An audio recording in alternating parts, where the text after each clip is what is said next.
আজকের প্রধান বক্তা সংগ্রামী জনতা হাবিবুর রশিদ হাবিব বক্তব্য রাখবেন। সংগ্রামী জনতা হাবিবুর রশিদ হাবিব। বিসমিল্লাহির রহমানির রহিম। আসসালামু আলাইকুম ওয়া রাহমাতুল্লাহি ওয়া বারাকাতুহু। আজকে আপনারা দীর্ঘ 18 বছর যে নেতাকে দেখার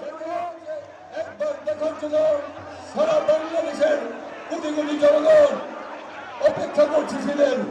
আমরা এই এলাকার যারা অপেক্ষা করছিলাম বাংলাদেশ জাতীয়তাবাদী দলের চেয়ারম্যান, আমাদের ভবিষ্যৎ প্রজন্মের আশা আকাঙ্ক্ষার প্রতীক, যিনি আমাকে ভাইয়ের স্নেহে ভালোবাসায় আমাকে বড় করেছেন, আমাকে স্নেহ করেছেন, ভালোবাসা দিয়েছেন, যিনি ডেকে নিয়ে আমাকে বলেছেন এই এলাকার নির্বাচন তোমাকে করতে হবে, যার ভালোবাসা পেয়ে আমি আজকে বলছি আমি যতদিন বেঁচে থাকবো জীবনে আর কিছু না পেলেও আমাদের চেয়ারম্যান জনাব তারেক রহমানের পক্ষ থেকে যে ভালোবাসা পেয়েছি এই ঋণ আমি কোনোদিন জীবন দিয়েও শোধ করতে পারবো না।